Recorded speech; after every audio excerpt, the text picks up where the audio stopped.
Dear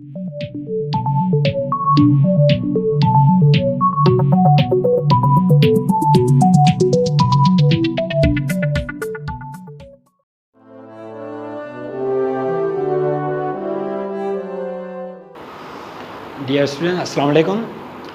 पुट असां periodic table जी formation यानी element G classification जे बारे में पढ़ी रहा हुआसीं। उन में इहो पढ़ियोसीं पुट असां त साइंटिस्ट एलिमेंट्स जी स्टडी आसान बणाइण जे लाइ एलिमेंट जी क्लासिफिकेशन करणु शुरू कयूं। एलिमेंट्स के ग्रुपिंग जे सूरत में रखणु शुरू कयूं। मुख़्तलिफ़ दौर में मुख़्तलिफ़ तरीक़नि सां साइंटिस्ट एलिमेंट्स जी अरेंजमेंट कई। कंहिं टिनि एलिमेंट जो ग्रुप ॾिनो, कंहिं एलिमेंट्स जे वधंदड़ मास जे बुनियाद ते अरेंजमेंट करे इहो ॿुधायो त मास जे इंक्रीजिंग आर्डर में रखियल एलिमेंट्स में every first and coming eighth element behave similar. हर क्लासिफिकेशन में ड्रॉबैक्स मौजूद हुआ। ट्रायोड वारी क्लासिफिकेशन में सब एलिमेंट्स इंक्लूड न हुआ थियल। लॉ ऑफ ऑक्टेव जेको न्यूलैंड ॾिनो, जेका न्यूलैंड जी क्लासिफिकेशन हुई, उन में भी कुछ डिफेक्ट हुआ। पढ़िया हुआसीं लास्ट लेक्चर में त उन जी क्लासिफिकेशन भी सभिनी एलिमेंट्स ते वर्क न पई करे, जस्ट लाइक डोबरनर्स क्लासिफिकेशन। हाँ क्लासिफिकेशन जेकॾहिं वर्क नथी करे त इन जो मक़सदु आहे का नए तरीक़े जी क्लासिफिकेशन ॾिजे, नए तरीक़े सां एलिमेंट्स के अरेंज कजे। इन ई क्लासिफिकेशन एलिमेंट्स जी में नेक्स्ट जेका क्लासिफिकेशन आहे लूथरमेयर जी क्लासिफिकेशन आहे पुट। ऐं मोस्ट रिटन जे हिसाब सां या सम्झण जे हिसाब सां लूथरमेयर जी क्लासिफिकेशन थोड़ी टेक्निकल आहे बनिस्बत ॿियनि क्लासिफिकेशन्स जे। तंहिंजे करे पुट हिन क्लासिफिकेशन के थोड़ो ध्यान सां ॿुधिजो, छो त हिन जे क्लासिफिकेशन में शुरूअ खां एंड ताईं ई तव्हांखे कनेक्ट रहणो पवंदो, छो त हिन जी क्लासिफिकेशन पॉइंट्स ते न आहे मुश्तमिल। पर उन जे बावजूद भी असां कुछ पॉइंट्स जेके यूज़फुल आहिनि क्लासिफिकेशन जो पहिरियां डिस्कस करे था छॾियूं हलिया। पहिरियों सिंपल हीअ क्लासिफिकेशन हिकिड़ो जर्मन केमिस्ट जूलियस लूथरमेयर 1869 में ॾिनी। ठीकु आहे। हिन जी क्लासिफिकेशन 56 एलिमेंट्स ते बेस्ड हुई। या तव्हां चओ त जंहिं वक़्तु लूथरमेयर क्लासिफिकेशन करे रहियो हुयो एलिमेंट्स जी, त उन वक़्तु जेके नॉन एलिमेंट्स हुया उहे घणा हुया हलिया, 56 हुया हलिया। ऐं हिन नंबर के पुट यादि रखणु ज़रूरी आहे, छो त बाक़ी साइंटिस्ट जे क्लासिफिकेशन में इहो क्वेश्चन न ईंदो आहे त हिन साइंटिस्ट जेका क्लासिफिकेशन ॾिनी हुई उन वक़्तु केतिरा एलिमेंट्स नॉन हुया। पर लूथरमेयर जे क्लासिफिकेशन जे नंबर ऑफ एलिमेंट्स के यादि रखिजो, MCQs में 2-3 दफ़ा आयल आहे त केतिरा एलिमेंट्स डिस्कवर हुया थियल या केतिरा एलिमेंट्स लूथरमेयर अरेंज कया हुया पंहिंजे क्लासिफिकेशन में। उन नंबर के यादि रखिणो आहे। घणा पुट 56। इन जो सोलो तरीक़ेकार बि आहे नंबर के यादि रखण जो। कहिड़ो नंबर अहिड़ो ॾींदो आहे जो कंफ्यूज थी पवंदो आहे ॿार। 55 ॾींदो, 56 ॾींदो, 57 ॾींदो, 58 ॾींदो। यादि रखण जो तरीक़ेकार छा आहे पुट? 5 खां पोइ नंबर कहिड़ो ईंदो आहे? 6। बसि इहा जस्ट हिकु ट्रिक माइंड में हुजे त 5 खां पोइ नंबर 6 ईंदो आहे, यानी एतिरा एलिमेंट्स छा हुया हलिया लूथरमेयर जे टाइम में डिस्कवर थियल हुया। ठीकु आहे पुट।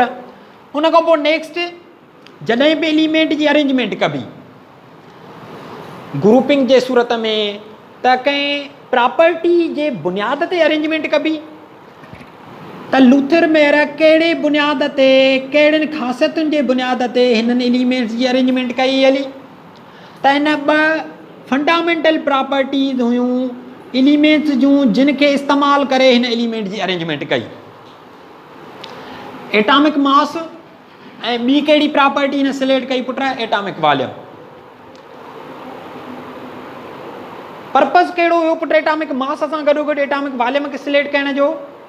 जेकॾहिं तव्हां सोचींदव लॉ ऑफ ट्रायोड बि मास जे बुनियाद ते ॾिनल हुई क्लासिफिकेशन, लॉ ऑफ ऑक्टेव बि एटॉमिक मास जे बुनियाद ते क्लासिफिकेशन ॾिनल हुई। ॿिन्ही जूं क्लासिफिकेशन फेल वयूं। यानी इन जो मक़सदु इहो पियो निकिरे त कुझु रिज़ल्ट मिलनि पिया जॾहिं एटॉमिक मास जे बुनियाद ते एलिमेंट्स खे रखिजे थो त को त ऑर्डर मिले थो, को त रिलेशन मिले थो एलिमेंट जे प्रॉपर्टीज़ जे विच में, पर पोइ बि डिफेक्ट रहनि था। त हिन चयो त मां एटॉमिक मास सां गॾोगॾु एलिमेंट जे ॿी प्रॉपर्टीअ खे बि ॿिन्ही प्रॉपर्टीज़ खे इस्तेमालु करे क्लासिफिकेशन कयां, शायदि वधीक रिज़ल्ट बहितर मिलनि। त इन पर्पज़ जे लाइ हिन एटॉमिक मास त खयूं ई खयूं, पर एटॉमिक मास सां गॾोगॾु हिन छा कयो, एटॉमिक वॉल्यूम जेको आहे उन जे वैल्यूअ खे बि हिन इम्पॉर्टेंस ॾिनी।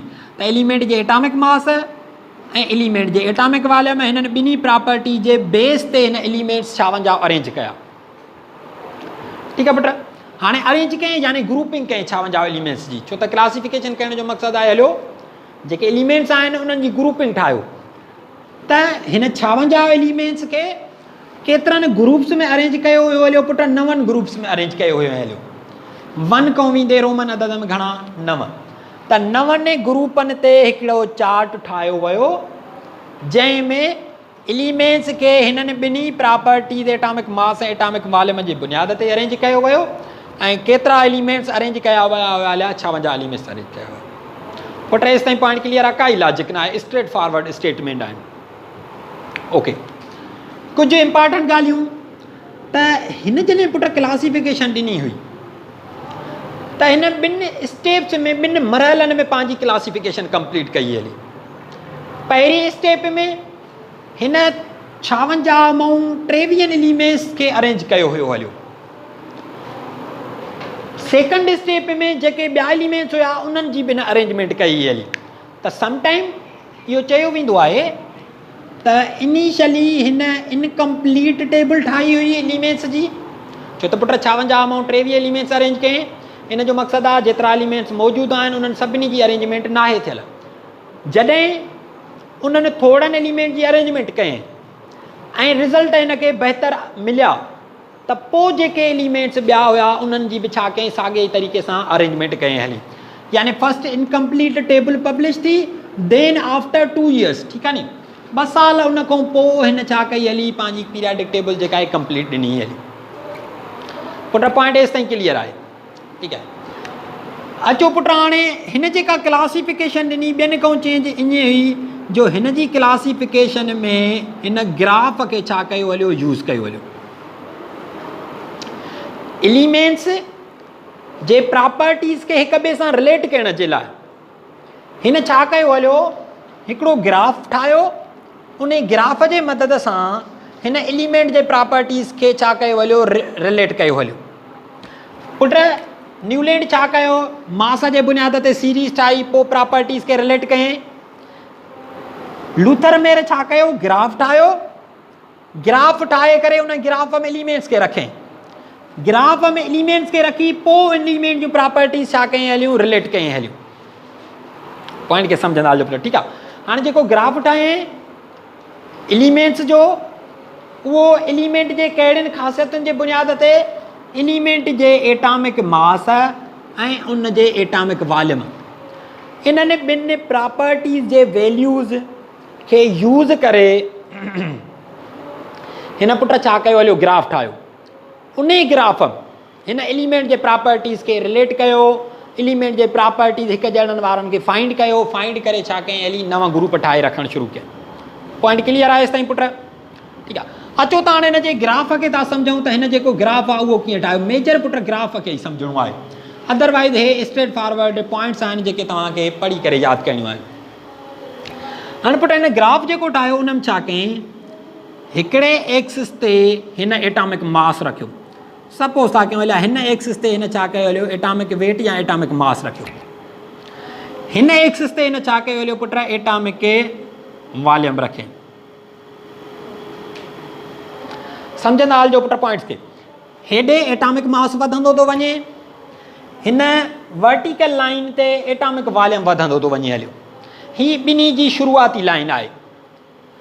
सपोज़ हिते मास 2 यूनिट, हिते 4 यूनिट, हिते 6 यूनिट, हिते 8 यूनिट, हिते 10 यूनिट, हिते 14 यूनिट, हिते 18 यूनिट, हिते 20 यूनिट, लेट सपोज़ था कयूं, आर्बिटरी वैल्यू था खणो, ठीकु आहे पुट। मास छा में AMUM, ठीक है। एटॉमिक वॉल्यूम हेॾे सपोज था कयूं हलिया 2 यूनिट, हेॾे 4 यूनिट, हेॾे 6 unit, 8 unit, 12 unit, 16 unit, arbitrary value था खणनि। हाणे छा करिणो आहे, हिकिड़ो ग्राफ ठाहियो वियो आहे कहिड़े प्रॉपर्टीज़ खे यूज़ करे। हिकिड़ी साइड ते एटॉमिक वॉल्यूम जो वैल्यू रखियो वियो आहे ग्राफ में, ॿी साइड ते एटॉमिक मास रखियो वियो आहे। सभिनी खे ख़बर आहे त हीअ लाइन एक्स एक्सिस सॾाईंदी आहे ऐं हीअ लाइन वाई एक्सिस सॾाईंदी आहे। त हिन एक्स एक्सिस ते एटॉमिक मास जा वैल्यू रखिया, वाई एक्सिस ते एटॉमिक वॉल्यूम जा वैल्यू रखे। हाणे नेक्स्ट स्टेप छा कयईं पुट, हेसि ताईं क्लियर आहे, कोई डाउट न आहे हलियो। हाणे नेक्स्ट स्टेप छा कयईं, एलिमेंट पियो खणे, जेके एलिमेंट हुया उन्हनि एलिमेंट जा इहे ॿई वैल्यू ॾिसे पियो केतिरा आहिनि, ऐं उन्हनि वैल्यूज़ ॿिन्ही खे यूज़ करे उन पर्टिकुलर एलिमेंट जी हिन ग्राफ में का पर्टिकुलर पोजीशन पियो ठाहे। पुट हर एलिमेंट जो मास पंहिंजो हूंदो आहे, हर एलिमेंट जो वॉल्यूम बि पंहिंजो हूंदो आहे। त हिन जो मक़सदु इहो पियो निकिरे त हर एलिमेंट जी हिन ग्राफ में पोजीशन बि पंहिंजी थींदी, ॿिनि एलिमेंट जी साॻी पोजीशन त न थींदी, छो त मास ऐं वॉल्यूम ॿई डिफरेंस आहिनि ॿिनि एलिमेंट्स जा। कीअं एलिमेंट्स के ग्राफ में रखें, सपोज था कयूं हलिया आर्बिटरी वैल्यू खयूंसीं एलिमेंट ए जो। एलिमेंट ए आहे, मूंखे उन जे लाइ छा कयूं आहे, हलियो ग्राफ में इन एलिमेंट ए खे प्लेस करिणो आहे। त मां इन एलिमेंट ए जो मास ॾिसंदुमि केतिरो आहे। लेट सपोज मास इन जो मिलियो मूंखे 4 यूनिट। एक्सपेरिमेंट करण सां हर एलिमेंट जो मास ख़बर हुई। पुट ध्यान सां ॿुधिजो, ओके। इन एलिमेंट जो पुट वॉल्यूम एक्सपेरिमेंटली मालूम कयूं, लेट सपोज था कयूं हलिया 6 यूनिट मिलियो, ठीकु आहे। हाणे मूंखे इन एलिमेंट ए जी हिन ग्राफ में पोजीशन रखणी आहे। कहिड़ा वैल्यू यूज़ कंदुमि, इन जो मास, इन जे वॉल्यूम खे यूज़ कंदुमि। त हाणे एलिमेंट ए खे 4 मास वारी जॻह ॾियणु घुरिजे। त जिते मास 4 आहे उतां छा कयो हलिया, हिकिड़ी लाइन छिके वञूं मथे। हेॾे वेंदो त मास वधी वेंदो, हेॾे वेंदो त मास खुटी वेंदो। यानी हिन लाइन ते किथे बि एलिमेंट ए खे रखंदव त उहो 4 मास वारी लाइन आहे, ठीकु आहे पुट। पर सिर्फ़ु मास जो वैल्यू न आहे यूज़ करिणो, इन जो वॉल्यूम वारो वैल्यू बि यूज़ करिणो आहे। वॉल्यूम केतिरो हुजे त 6 वॉल्यूम किथे आहे, उहो हिन पॉइंट ते। हिन खां मथे वियो त वॉल्यूम त वधी वेंदो, हिन खां हेठि हुयो त वॉल्यूम त खुटी वेंदो। त 4 हुजेसि मास, 6 हुजेसि वॉल्यूम, त मास वारी वैल्यू खां मास वारी लाइन छिकियो, वॉल्यूम वारे वैल्यू खां वॉल्यूम वारी लाइन छिकियो। इहे ॿई लाइन्स जिते मिलनि उन पॉइंट ते तव्हांजे इन मास इन वॉल्यूम वारे एलिमेंट जी डाट ॾींदव, यानी पोजीशन लिखंदव। त एलिमेंट ए आहे, 4 मास 6 वॉल्यूम अथसि, 4 मास तां लाइन 6 वॉल्यूम तां लाइन कढीसीं। ॿई लाइन्स जिते मिलियूं उते जेको डाट ॾिनूंसीं इहो कहिड़े एलिमेंट जो ॾिनल आहे डाट, या कहिड़े एलिमेंट जी प्लेस आहे ग्राफ में, ए एलिमेंट जी, ठीकु आहे। हाणे ड्राए छॾियो, हे त सिर्फ़ु तव्हांखे सम्झाइण लाइ ॿुधायोसीं, ठीकु आहे पुट। हे हाणे ड्राइयो, हाणे एलिमेंट ए जी पोजीशन थी वई। साॻे तरीक़े सां पुट एलिमेंट नेक्स्ट कयईं, नेक्स्ट एलिमेंट खे बि अरेंज करिणो आहे। नेक्स्ट एलिमेंट खे अरेंज करिणो आहे त उनजो मास लेट सपोज 8 यूनिट ऐं इन जो वॉल्यूम जेको आहे लेट सपोज था कयूं हलिया 10 यूनिट। लेट सपोज कोई बाउंड्री न आहे, सिर्फ़ु असांखे कॉन्सेप्ट सम्झणो आहे। पुट मास 8 यूनिट, यानी लाइन 8 खां मथे छिके हलूं। वॉल्यूम 10 यूनिट, त हे आहे 12, हे आहे 10, सॉरी 8 9 12 जे विच में हूंदो, यानी विच ते हूंदो। हितां असांजी लाइन जेका हूंदी या 10 वॉल्यूम रखण वारी हूंदी। ही ॿई लाइन्स, छो त पुट 8 खां पोइ 9 10 11 12 हूंदो न, त असांजो 10 वॉल्यूम आहे त हिते आयो। हाणे लाइन एक्स एक्सिस तां छिकियव, वाई एक्सिस तां छिकियव, इन्हनि ॿिन्ही जाते कनेक्ट कयो, पाण खे कटियो, उहा पॉइंट तव्हांजे कहिड़े एलिमेंट जी हूंदी हली, इन मास इन वॉल्यूम वारे जी। पुट कॉन्सेप्ट अची वियो त जेतिरा बि एलिमेंट्स हुया उन्हनि सभिनी एलिमेंट जा मास ऐं वॉल्यूम यूज़ करे हिन छा कयो न, डाट डाट डाट ईअं रखंदो वियो हलियो, ठीकु आहे पुट। इहे सभिनी एलिमेंट्स खे रखण खां पोइ हिन छा कयो, सभिनी डाट खे पाण में मिलायो, ठीकु आहे न। एलिमेंट सभु रखी वियो, उन खां पोइ हे डाट ए जो, बी जो, सी जो, डी जो, ई जो, ईअं मुख़्तलिफ़ जॻह ते मुख़्तलिफ़ डाट हुया। उनखे ख़बर हुई जंहिं अरेंजमेंट कई हली त कहिड़ो डाट कहिड़े एलिमेंट खे रिप्रेज़ेंट करे थो। उन खां पोइ नेक्स्ट स्टेप छा कयईं, सभिनी डाट्स खे पाण में मिलाए शुरूअ खां वठी, उहो जेको इनिशियल पॉइंट खां हुयो डाट मिलाईंदो वियो मिलाईंदो वियो मिलाईंदो वियो मिलाईंदो वियो। त डाट मिलाइण खां पोइ, हाणे डाट नथा लिखूं पुट, ठीकु आहे। सभिनी डॉट्स खे मिलाइण खां पोइ हिन खे कुझु अहिड़े तरीक़े जो छा मिलियो हलियो, ग्राफ मिलियो हलियो। ठीकु आहे पुट, जंहिंमें मुख़्तलिफ़ तरह जा वेव्स हुयूं हलियूं। हिन में डॉट हुया हलिया, हिते एलिमेंट कोई हुयो, हिते एलिमेंट कोई हुयो, हिते एलिमेंट कोई हुयो, साॻे तरीक़े सां हिते कोई एलिमेंट हुयो, हिते कोई एलिमेंट हुयो, हिते कोई एलिमेंट हुयो, हिते कोई एलिमेंट हुयो, हिते कोई एलिमेंट हुयो, हिते कोई एलिमेंट हुयो।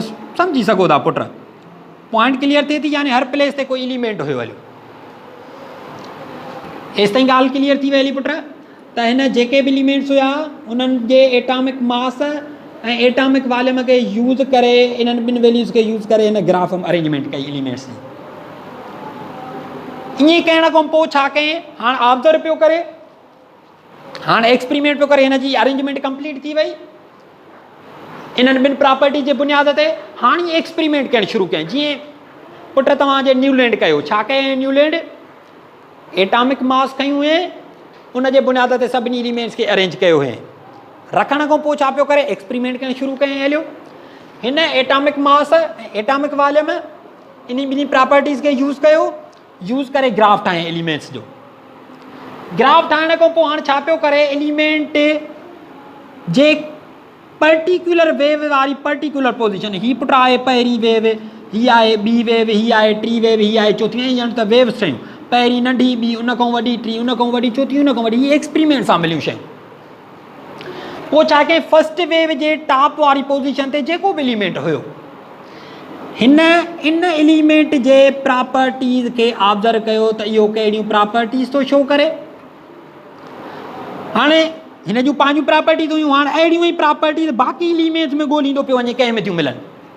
आयो हेॾे आयो, हिन में न मिलियूं, हिन में न मिलियूं, हिन में न मिलियूं, सपोज़ वरी साॻियो ई सेकंड वेव जे टॉप ते पोजीशन ते जेको एलिमेंट हुयो उहो प्रॉपर्टी सिमिलर ॾेखारियईं। ठीकु आहे, फर्स्ट वेव जे टॉप वारी पोजीशन ते जेको एलिमेंट आहे असां अज्यूम कयोसीं ए आहे, इन जहिड़ियूं प्रॉपर्टीज़ सेकंड वेव जे टॉप ते एलिमेंट आहे हलियो, लेट सपोज़ एम आहे, उन जूं सिमिलर मिलियूं। हाणे नेक्स्ट भला फर्दर अञा कहिड़ा ॿिया एलिमेंट्स इन ग्राफ मां आहिनि जेके इन्हनि जे वांगुरु बिहेव था कनि। एक्सपेरिमेंट कयईं, ॾिठईं हे एलिमेंट डिफरेंट, ॾिठईं हे एलिमेंट डिफरेंट, ॾिठईं हे एलिमेंट डिफरेंट। वरी जॾहिं हिन एलिमेंट एक्स ते आयो त हिन जूं प्रॉपर्टीज़ ॾिठईं, अगेन हिननि ॿिन्ही जहिड़ियूं आहिनि हलियूं। यानी छा थो मालूम थींदो भले, ईअं महसूसु थियो जॾहिं हिन कंप्लीट कई हली क्लासिफिकेशन, त हिनखे ईअं महसूसु थियो त छा थो पियो नज़र अचे त असांजा एलिमेंट जेके इन ग्राफ में सिमिलर पोजीशन ते आहिनि उहे सिमिलर प्रॉपर्टीज़ था शो कनि। हिन वेव जे टॉप वारो एलिमेंट, हिन वेव जे टॉप वारो एलिमेंट, हिन वेव जो टॉप वारो एलिमेंट, टई एलिमेंट सिमिलर आहिनि। यानी चई सघूं था हिन जी पोजीशन जेका ग्राफ मां टॉप वारी, हिन जी बि टॉप वारी, हिन जी बि टॉप वारी, वेव बी एम, यानी सेम पोजीशन ग्राफ में ऑक्यूपाई जेको एलिमेंट करे पियो उन जूं प्रॉपर्टीज़ बि छा पियूं ऑब्ज़र्व थियनि हलियूं, सिमिलर।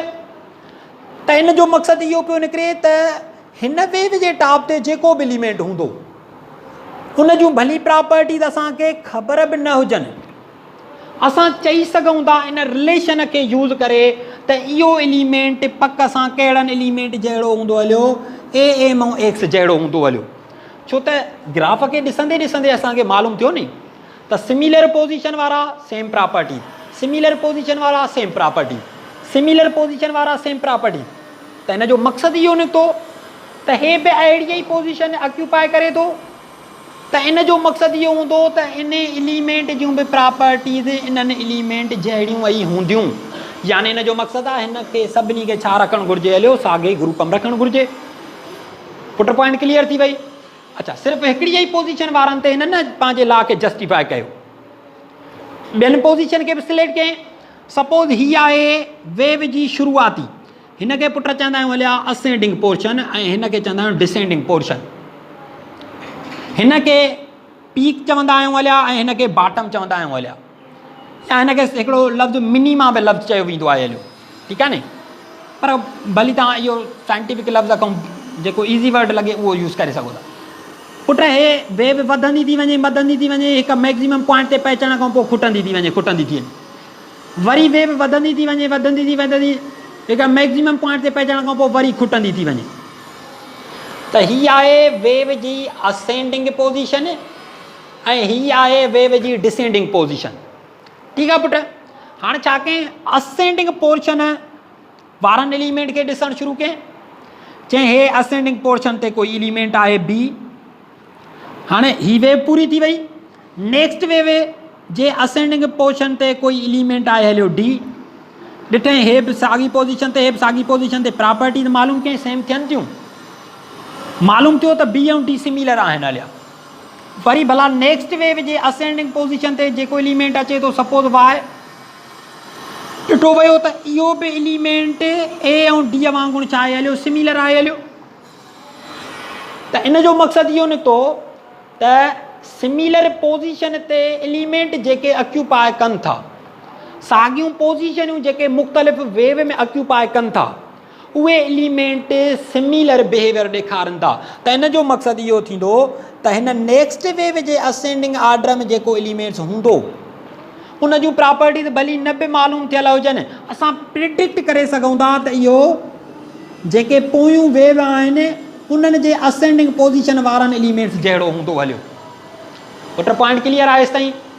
त हिन छा कयो हलियो, हिन छा इन एक्सपेरिमेंट सां मालूम कयो, element occupy same position just like top position, same position in curve. ही कर्व आहे हलियो जेको एटॉमिक मास ऐं एटॉमिक वॉल्यूम जे बुनियाद ते ॾिनल आहे। त हिन जो लूथर मेयर जी क्लासिफिकेशन, लूथर मेयर छा ॻाल्हि करे थो त जॾहिं एलिमेंट्स खे मास ऐं वॉल्यूम जे बुनियाद ते ग्राफ में अरेंज कजे थो त एलिमेंट्स ऑक्यूपाए सेम पोजीशन। टॉप हुजे त बी वेव वारो बि टॉप, टी वेव वारो बि टॉप, असेंडिंग पोर्शन वारो हुजे त बी वेव वारो बि असेंडिंग, टी वारो बि चौथी वारो। जे बॉटम वारो हुजे त पहिरीं वेव जे बि बॉटम वारो, बी वेव जे बॉटम वारो, टी वेव जे बॉटम वारो। साॻी position, element occupy same position. Top position हिकु सिलेक्ट कईसीं हली असां, ठीकु आहे। इन कर्व हैव सिमिलर प्रॉपर्टीज़, उन्हनि जूं प्रॉपर्टीज़ छा हूंदियूं आहिनि हलियूं, सिमिलर हूंदियूं आहिनि। Hence they placed in similar group, तंहिंजे करे उन्हनि खे प्लेस बि छा करणु घुरिजे हलियो, सिमिलर ग्रुप में करणु घुरिजे हलियो। ठीकु आहे पुट, इहा ई आहे तव्हांजी लूथर मेयर जी क्लासिफिकेशन। पॉइंट्स क्लियर आहे? हिन साल में ॾिनी वई आहे, फर्स्ट इनकम्प्लीट ॾिनी वई, थोड़नि एलिमेंट्स ते वर्क करे पियो ला, हिन जो सभिनी एलिमेंट्स खे अरेंज कयो वियो हलियो। कहिड़ी प्रॉपर्टी, एटॉमिक मास ऐं एटॉमिक वॉल्यूम खे यूज़ कयो वियो। 9 ग्रुप ठाहिया विया जिन में एलिमेंट्स खे अरेंज कयो वियो। ग्राफ हिन कहिड़े तरीक़े सां फॉर्म कयो, एलिमेंट जे मास ऐं एलिमेंट जे वॉल्यूम, इन्हनि ॿिनि प्रॉपर्टीज़ खे यूज़ करे हर एक जो को पर्टिकुलर डॉट पियो थिए, हर एक जी का पर्टिकुलर प्लेस पई थिए हिन ग्राफ में। सभिनी एलिमेंट्स खे रखण खां पोइ डॉट सभु मिलाइण खां पोइ एक्सपेरिमेंट करे ॾिठईं त इन ई ग्राफ में सिमिलर पोजीशन वारा एलिमेंट सिमिलर बिहेव था कनि। त हिन जो कंक्लूजन इहो निकितो त तव्हां एलिमेंट जी स्टडी न कयो, तव्हां एलिमेंट खे यादि न कयो, तव्हां ग्राफ में रखो, उन जी पोजीशन ॾिसो कहिड़ी थी थिए। पोयां वेव जेके आहिनि, पोई वेव में एलिमेंट उन ई पोजीशन वारा छा हूंदा, उन ई जहिड़ा हूंदा हलिया। त हिन जूं प्रॉपर्टीज़ पढ़ो न, हिन जूं प्रॉपर्टीज़ तव्हां पढ़ो न, हिन जूं ॾिसो कहिड़ियूं आहिनि। जहिड़ियूं प्रॉपर्टीज़ हिन जूं हूंदियूं तहिड़ो बिहेवियर कंहिंजो हूंदो हलियो हिन एलिमेंट जो हूंदो। छो त इन्हनि ॿिन्ही जी पोजीशन जेका आहे ग्राफ में छा आहे, सिमिलर आहे। इहा ई आहे पुट असांजे लूथर मेयर जी क्लासिफिकेशन।